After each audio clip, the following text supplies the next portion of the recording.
ஜனவரி 9ஆம் தேதி தேமுதிகவுடைய பிரம்மாண்ட மாநாடு வந்து கடலூரில் நடைபெற்றது. எல்லாரும் அந்த மாநாட்டை பார்த்துருப்பீங்க. அந்த மாநாட்டில் வந்து விஜயபிரபாகரன் பேசிய பேச்சு அப்படின்றது ரொம்ப கவனிக்கப்பட்டது. அது என்ன சொல்லியிருந்தார் அப்படின்னா, பேரம் பேட்டி அப்படின்னு தேமுதிகவை நிறைய பேர் கிண்டல் பண்ணுறீங்க அப்படின்னு ரொம்ப ஆக்ரோஷமாக அவர் வந்து பல கேள்விகளை எழுப்பியிருந்தார். இதை பற்றி ஏன் இன்னைக்கு பேசுகிறோம் அப்படின்னு பார்த்தீங்கன்னா, தினசரி நாளிதழ்களில் தொடர்ச்சியாக தேமுதிகவை பற்றி இது போன்ற செய்திகள் அதிகமாக வருவதை பார்க்க முடியுது. திமுக, அதிமுக இந்த ரெண்டு கட்சிகள்கிட்டையுமே வந்து தேமுதிக பேரம் பேசிட்டு இருக்காங்க, தேமுதிக சீட்டு பேரம் நடத்திட்டு இருக்காங்க, அது மட்டும் இல்லாமல் தேர்தல் செலவுகளையும் பார்த்துக்க சொல்லி வலியுறுத்துறாங்க. அந்த மாதிரியான செய்திகளை நம்ம பார்க்க முடிகிறது. இன்னைக்கு தேமுதிகவுடைய அலுவலகத்தில் விருப்ப மனு வாங்குவதற்கு எத்தனை பேர் வந்தார்கள் அப்படின்றதையும் இன்னைக்கு நம்ம பெரிய செய்தியாக பார்க்க முடிந்தது. ஒருத்தர் கூட இன்னைக்கு வரலை அப்படின்றது தான் செய்தி.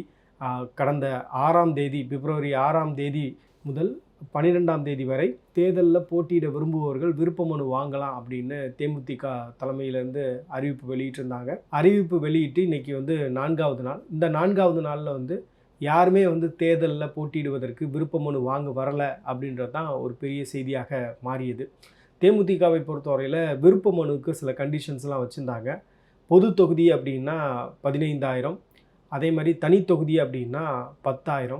இதே இது புதுச்சேரியில் பார்த்தீங்க அப்படின்னா பொது தொகுதிக்கு 10,000, தனி தொகுதிக்கு 5,000 அப்படின்னு விருப்ப மனு வாங்குபவர்கள் கட்டணத்தை செலுத்தி வாங்கலாம் அப்படின்றது தான் அவங்க வைத்திருந்த ஒரு கண்டிஷனாக இருந்தது. தேமுதிகவுடைய தேர்தல் கணக்கு தான் என்ன அப்படின்றத பற்றி நம்ம பேசலாம். தேமுதிகவை பொறுத்தவரையில் 2011 அதிமுகவோட கூட்டணி வைத்து 41 இடங்களில் போட்டி போட்டு 29 இடங்களில் வெற்றி பெற்றாங்க.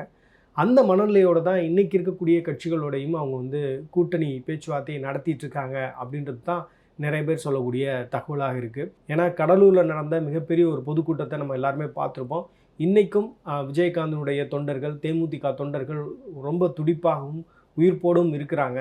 ஸோ அதனால் எங்களுக்கு வந்து கூடுதல் இடங்கள் வேணும், இரட்டை இலக்க நம்பர்ஸில் தான் நாங்கள் போட்டி போட விரும்புகிறோம் அப்படின்றது தான் அவர்களுடைய பேச்சுவார்த்தையில் நடக்கக்கூடிய விஷயங்களாக இருக்குது. இதற்கு வந்து திமுக, அதிமுக என்ன சொல்லியிருக்கிறாங்க அப்படின்றதையும் நம்ம பேசுவோம். திமுகவை பொறுத்தவரையில் தேமுதிகவை தங்கள் கூட்டணியில் இணைத்து கொள்வதற்கு அவங்களுக்கு எந்த சிக்கலும் கிடையாது. ஆனால் இவர்கள் கேட்கக்கூடிய அந்த எண்கள் இருக்கு இல்லையா, இரட்டை இலக்கத்தில் இவங்க கேட்குறாங்க, 14 இடங்கள் கேட்குறாங்க. ஆனால் 14 இடங்கள் கொடுப்பது அப்படின்றது முடியாது அப்படின்றது தான் திமுகவுடைய முடிவாக இருக்கிறது. திமுகவை பொறுத்தவரையில் 6 இடங்கள் வரை தரலாம் அப்படின்றது தான் திமுக சொல்லியிருப்பதாக சொல்கிறாங்க. இதற்கிடையில் பார்த்தீங்க அப்படின்னா அதிமுகவோடையும் தேமுதிக பேச்சுவார்த்தை நடத்திட்டு இருக்காங்க. அதிமுகவை பொறுத்தவரையில் கொஞ்சம் கூடுதலாக 7-8 இடங்கள் வரை நம்ம வரலாம்.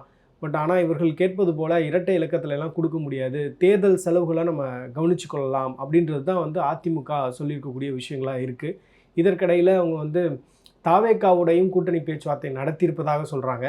தாவேகாவை பொறுத்தவரையில் ஒரு லாஸ்ட் ஆப்ஷனாக தான் தேமுதிகவே வைத்திருக்கிறது. அதே மாதிரி தாவேகாவும் ஒரு லாஸ்ட் ஆப்ஷனாக தான் வச்சுருக்கிறாங்க அப்படின்னு சொல்கிறாங்க. ஸோ தாவேகா ஆப்ஷன் அப்படின்றது மெட்டீரியலைஸ் ஆகுமா அப்படின்றதுல நிறைய கேள்விகள் இருக்குது.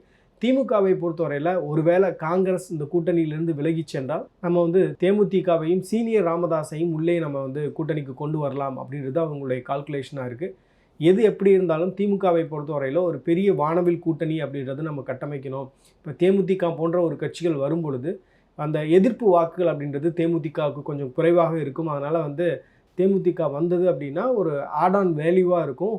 பெரிய ஒரு சேஞ்சஸ் அது கொண்டு வரலைனாலும் கூட ஒரு ஆட் ஆன் வேல்யூவாக இருக்கும் அப்படின்றது ஒன்று. ரெண்டாவது பார்த்தீங்க அப்படின்னா, விஜயை அட்டாக் செய்வதற்கு பிரேமலதா போன்ற ஒருவரை வந்து பிரச்சாரத்துக்கு சரியாக பயன்படுத்த முடியும், அந்த லெவலில் டீல் பண்ணுறதுக்கு பிரேமலதாவை நம்ம வந்து பிரச்சாரத்துக்கு பயன்படுத்தலாம் அப்படின்றதும் திமுகவுடைய கணக்காக இருக்கிறது. நிறைய மாவட்ட செயலாளர்கள் என்ன சொல்லியிருக்காங்க அப்படின்னா, தேமுதிகவை நம்ம உள்ளே கொண்டு வருவது நல்லது தான். ஏன்னா அவங்க வந்து ஒவ்வொரு தொகுதிகளையும் குறைந்த வாக்குகள் இருந்தாலும் ஒரு ஊருக்கு 10 பேர் 20 பேர் வந்து தேமுதிக தொண்டர்கள் இருக்கிறாங்க. அதனால் வந்து அவங்க வர்றது அப்படின்றது ஒரு ஆட் ஆன் வேல்யூ அப்படின்னு சொல்லியிருப்பதாக சொல்கிறாங்க.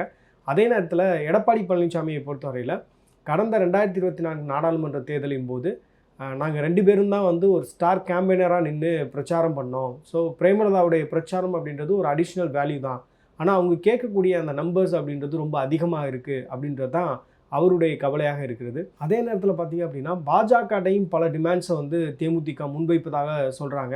ஒருவேளை இந்த கூட்டணிக்குள்ளே நாங்கள் வர்றோம், எங்களுக்கு வந்து ராஜ்யசபா எம்பி ஏற்கனவே பேசின மாதிரி இபிஎஸ் அண்ணன் கொடுத்துட்றாரு அப்படின்னா இப்போ எங்களுக்கு வந்து இணையமைச்சர் பதவி அப்படின்றது வேணும், அதுக்கு நீங்கள் உடன்பட்டீங்க அப்படின்னா நாங்கள் வந்து என்டிஏ அலைன்ஸில் ஜாயின் பண்ணுறோம் அப்படின்ற ஒரு பேச்சுவார்த்தையும் நடத்தியிருப்பதாக சொல்கிறாங்க.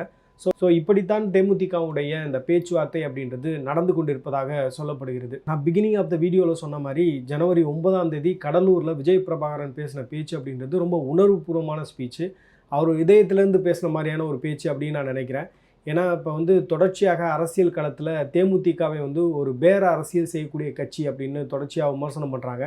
அதுக்கு தான் அவர் வந்து பல கேள்விகளை கேட்டிருந்தார். அதில் ஒரு கேள்வியாக வந்து 2005 வந்து எங்களுடைய சொத்து மதிப்பு எவ்வளவாக இருந்தது, இன்றைக்கி எங்களுடைய சொத்து மதிப்பு எவ்வளவு இருக்குது, நாங்கள் பல சொத்துக்களை இழந்திருக்கிறோம் அப்படின்றதெல்லாம் வந்து அவர் ரொம்ப உணர்வுபூர்வமாக பேசினார். ஆனால் தேமுதிகட்ட இருக்கக்கூடிய இன்றைய பிரச்சனை அப்படின்றது என்ன அப்படின்னு பார்த்தீங்கன்னா, களத்தில் அவர்களுடைய தொண்டர்கள் நிர்வாகிகளுடைய மனநிலையை அந்த கட்சி பிரதிபலிக்கிறதா அப்படின்னு கேட்டால் அதில் பெரிய சந்தேகம் இருக்குது. இந்த இடத்துலேருந்து தான் வந்து நிறைய பேர் தேமுதிகவை விமர்சனம் செய்வதற்கான காரணமாகவும் நான் பார்க்குறேன். கட்சியினுடைய நிர்வாகிகளாக இருக்கட்டும், தொண்டர்களாக இருக்கட்டும், ஒவ்வொரு தேர்தலின் போதும் அவர்களுடைய உணர்வு அப்படின்றது இந்த கட்சியோட நம்ம கூட்டணிக்கு போனால் வெற்றி பெற முடியும், இங்கே வந்து அதுக்கான பாசிபிலிட்டிஸ் இருக்குது அப்படின்றதெல்லாம் வந்து நிறைய சஜஷன்ஸாக கொடுத்துருக்காங்க. அப்போதெல்லாம் வந்து பிரேமலதாவோ இல்லை இதற்கு முன்னாடி விஜயகாந்தோ சரியான முடிவுகள் எடுக்காததுனால பல வாய்ப்புகளை அவர்கள் இழந்திருக்கிறார்கள் அப்படின்றதையும் பார்க்க முடியுது. ஏன்னா பிரேமலதா அவர்கள் இப்போ வந்து அண்மை காலமாக செய்தியாளர்களை சந்திக்கும் போது ஒவ்வொரு முறையும் என்ன சொல்கிறாங்க அப்படின்னா, தொண்டர்களுடைய விருப்பத்திற்கேற்ப எங்களுடைய கூட்டணி அமையும் அப்படின்றாங்க. ஆனால் வந்து ஆன் ஃபேக்சுவல் நோட்டாக பார்க்கும்போது அப்படி தான் அந்த கூட்டணி அமைகிறதா அப்படின்னு பார்த்தா அதில் நிறைய கேள்விகளும் சந்தேகங்களும் இருக்குது. ஏன்னா இன்றைக்கி தேமுதிகவுடைய வளர்ச்சி அப்படின்றது லிமிட்டடாக இருக்குது. அதற்கு முக்கியமான காரணம் வந்து கரிஷ்மாட்டிக் லீடர் வந்து இல்லாமல் போனது தான். விஜயகாந்த் வந்து ஒரு கரிஷ்மாட்டிக் லீடராக அந்த தொண்டர்களுக்கு இருந்தார். அதற்கு பிறகு விஜய் பிரபாகரன் எமர்ஜ் ஆகணும்னு நினைக்கிறாரு. அவருக்கு வந்து இன்னும் வயது இருக்கிறது, காலம் எடுக்கும் அப்படின்னு நான் நினைக்கிறேன். அது மட்டும் இல்லாமல் பிரேமலதாவை பொறுத்தவரையில் அவர்கள் வந்து ரொம்ப ஸ்ட்ரெயிட் ஃபார்வர்டாக இருக்கிறாங்க. அது மட்டுமே அரசியலுக்கு போதுமானதாக இருக்காதுன்னு நினைக்கிறேன். இப்போ தேமுதிக தொண்டர்களை தாண்டி ஒரு பொதுமக்கள் மத்தியிலையும் ஒரு வெகுவாக ஈர்க்கக்கூடிய ஒரு தலைவராக பிரேமலதா வரணும் அப்படின்றது பலருடைய எதிர்பார்ப்பாக இருக்குது. ஏன்னா அவங்கள்ட்ட வந்து ஒரு நல்ல அக்ரஸிவான ஒரு டோன் இருக்குது, ஒரு தாய்மை உள்ளம் கொண்டவர்களாகவும் இருக்கிறாங்க. ஸோ இதெல்லாமே ஒரு அடிஷ்னல் வேல்யூவாக இருந்தாலும் கூட பார்த்திங்கன்னா, பொதுமக்களை தங்கள் கட்சியினுடைய செயல்பாடுகளால் ஈர்க்கக்கூடிய அளவுக்கும் பர்சனாலிட்டி ட்ரிவன் பாலிடிக்ஸ் வந்து முன்னெடுக்கும் அளவுக்கும் பிரேமலதா தன்னை வளர்த்துக்கொள்ள வேண்டிய ஒரு அவசியம் இருக்கிறதா நான் பார்க்குறேன். இந்த வீடியோ முழுமையாக பார்த்துருப்பீங்க. தேமுதிக இந்த தேர்தலில் யாரோட கூட்டணி வைப்பதற்கு அதிகமான வாய்ப்புகள் இருக்குது, தேமுதிகவுடைய தொண்டர்கள் வந்து என்ன நினைக்கிறாங்க, அவங்க வந்து திமுக பக்கம் போகணும்னு நினைக்கிறாங்களா, இல்லை என்டிஏ அலைன்ஸில் இருக்கணும்னு நினைக்கிறாங்களா, இல்லை விஜய் ஒரு ஆப்ஷனாக பார்க்குறாங்களா அப்படின்றத கமெண்ட் செக்ஷனில் சொல்லுங்கள்.